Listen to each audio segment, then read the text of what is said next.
मेरी बीवी बहुत बीमार है पंडित जी। धर्म सिंह ने पंडित से कहा। न जाने क्यों उस पर दवाओं का असर नहीं होता है। जब वह मुझे घूर कर देखती है तो मैं डर जाता हूँ। तुम्हारी बीवी कब से बीमार है? पंडित ने पूछा। महीने भर से। पहले तुम मुझे अपनी बीवी से मिलवाओ, तभी मैं यह बता पाऊंगा कि वह बीमार है या उस पर किसी भूत का साया है। मैं अपनी बीवी को कल सुबह ही दिखा दूंगा। इतना कहकर धर्म सिंह चला गया। पंडित भूत प्रेत के नाम पर लोगों को बेवकूफ बनाकर पैसे ऐंठता था। इसी धंधे से उसने अपना घर भर रखा था। अगली सुबह धर्म सिंह के घर पहुंचकर पंडित ने कहा, अरे भाई धर्म सिंह, तुमने कल कहा था कि तुम्हारी बीवी बीमार है, जरा उसे दिखाओ तो सही। धर्म सिंह अपनी बीवी सुमन को अंदर से ले आया और उसे एक कुर्सी पर बैठा दिया। पंडित ने उसे देखते ही पैसा ऐंठने का अच्छा हिसाब किताब बना लिया। सुमन के बाल बिखरे हुए और कपड़े काफ़ी गंदे थे। उसकी आंखें लाल थी और गालों पर पीलापन छाया था। जो भी उसके सामने जाता वह उसे ऐसे देखती मानो खा जाएगी। पंडित सुमन को आंखें देखकर बोला, अरे धर्म सिंह, मैं देख रहा हूँ कि तुम्हारी बीवी पर बड़े भूत का साया है। कैसा भूत पंडित जी? धर्म सिंह ने हैरानी से पूछा। तुम नहीं समझ पाओगे कि इस पर किस किस्म का भूत है, पंडित बोला। क्या भूतों की भी किस्में होती है? क्यों नहीं, कुछ भूत सीधे साधे होते हैं, कुछ अड़ियल, पर तुम्हारी बीवी पर। पंडित बोलते बोलते रुक गया। क्या बात है पंडित जी, जरा साफ साफ बताइए। यही कि तुम्हारी बीवी पर सीधे साधे भूत का साया नहीं है, इस पर ऐसे भूत का साया है जो इंसान को जान लेकर ही जाता है। पंडित ने हाथ की उंगली उठाकर जवाब दिया। फिर तो पंडित जी मुझे यह बताइए कि इसका हल क्या है? धर्म सिंह कुछ सोचते हुए बोला। पंडित ने हाथ में पानी लेकर कुछ बुदबुदाते हुए सुमन पर फेंका और बोला, बता, तू कौन है? यहाँ क्या करने आया है? क्या तू इसे लेकर जाएगा? मगर मेरे होते हुए तू ऐसा कुछ नहीं कर सकता। पंडित जी, आप किससे बातें कर रहे हैं? धर्म सिंह ने पूछा। भूत से, जो तेरी बीवी पर चिपटा है। होठों से उंगली सटाकर पंडित ने धीरे से कहा। क्या भूत बोलता है? धर्म सिंह ने सवाल किया। हाँ, भूत बोलता है, पर सिर्फ हमसे, आम आदमी से नहीं। तो क्या कहता है यह भूत? धर्म सिंह, भूत कहता है कि वह भेंट चाहता है। कैसी भेंट? यह सुनकर धर्म सिंह चकरा गया। मुर्गे की, पंडित ने कहा।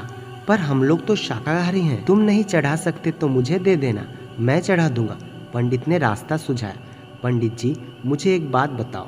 पूछो, क्या बात है? मेरी बीवी पर कौन सी किस्म का भूत है? पंडित ने सुमन की तरफ उंगली उठाते हुए कहा। इस पर चौराहे की काली का असर है। क्या चौराहे की काली? धर्म सिंह की आंखें डर के मारे फैल गई। मेहरबानी कर कर कोई इलाज बताइए पंडित जी। ज़रूर। वह काली कहती है कि तुझे एक मुर्गा, एक नारियल, 101 रुपये, बिंदी, टीका, कपड़ा और सिंदूर रात को 12 बजे चौराहे पर रख कर आना पड़ेगा। इतना सारा सामान पंडित जी? धर्म सिंह ने कहा। हाँ, अगर ऐसा नहीं हुआ तो तेरी बीवी गई काम से। पंडित तपाक से बोला। जी अच्छा पंडित जी, पर इतना सामान, और वह भी रात के समय, यह मेरे बस की बात नहीं है। धर्म सिंह ने कहा। तेरे बस की बात नहीं है तो मैं रखाऊंगा, पंडित ने कहा। शाम को सारा सामान लेते आना, मैं शाम को आऊँगा। धर्म सिंह तैयारी करने में लग गया। हालांकि उसने बीवी को डॉक्टर से दवा भी दिला दी, पर वह पंडित को भी मौका देना चाहता था, इसलिए चौराहे पर जाने से मना कर दिया। रात को पंडित पूरा सामान लेकर चौराहे पर रखने के लिए चल दिया। हवा के झोंके, झिंगुरों का शोर और उल्लुओं की डरावनी आवाजें रात के सन्नाटे को चीर रही थी। पंडित जैसे ही चौराहे से 30 फुट की दूरी पर पहुंचा, उसी समय वहां 15-16 फुट ऊंची मीनार सी मूर्ति नजर आने लगी। वह कभी छोटी हो जाती तो कभी बड़ी। उसमें से घुंघरू की खनखनती आवाज भी आ रही थी। पंडित ये सब देखकर बुरी तरह घबरा गया। हिम्मत कर कर उसने पूछा, काका कौन है तू? मैं चौराहे की काली हूँ। मीनार से घुंघरुओं की झनकार के साथ एक डरावनी आवाज़ निकली। तू क्या चाहती है? मैं तुझे खाना चाहती हूँ। मीनार में से फिर आवाज़ आई। क्यों, मेरी क्या गलती है? पंडित ने डरते हुए पूछा। क्योंकि तूने लोगों से बहुत पैसा ऐंठा है। अब मैं तेरा खून से अपनी प्यास बुझाऊंगी। कहते कहते काली धीरे धीरे नज़दीक आ रही थी।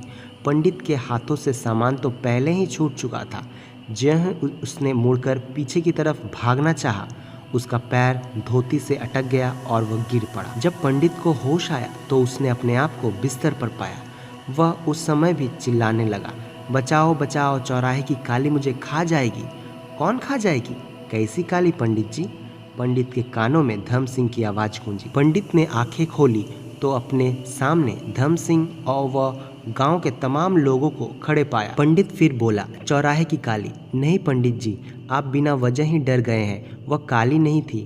धर्म सिंह ने पंडित को थपथपाते हुए कहा। तो फिर कौन थी वह? वहाँ मैं था पंडित जी, आप तो यूं ही डर रहे थे। धर्म सिंह ने कहा, पर वह तो कभी छोटी तो कभी बड़ी और घुंघरुओं की आवाज़। पंडित बड़बड़ाए, न न न नहीं, तुम नहीं हो सकते। क्यों नहीं हो सकता? मैं वही नज़ारा फिर दिखा सकता हूँ। इतना कहकर धर्म सिंह काला कपड़ा लगा लंबा बांस जिसमें घुंघरू लगे थे ले आया। उसने बांस से कपड़ा कभी ऊंचा उठाया तो कभी नीचा किया और खुद को बीच में छिपा लिया। तब जाकर पंडित को यकीन हुआ कि वह काली नहीं थी। धर्म सिंह ने पंडित से कहा, इस दुनिया में न तो भूत है और न ही चुड़ैल, यह सारा चक्कर तो सरासर मक्कारी और फरेब का है। तो दोस्तों, क्या आपको यह कहानी पसंद आई है? तो वीडियो को लाइक और अपने दोस्तों के साथ शेयर ज़रूर करें और ऐसी ही नई स्टोरी देखने के लिए हमारे चैनल को सब्सक्राइब करना ना भूलें। आपको कौन सी प्रकार की कहानी पसंद है हमें कमेंट में ज़रूर बताएं।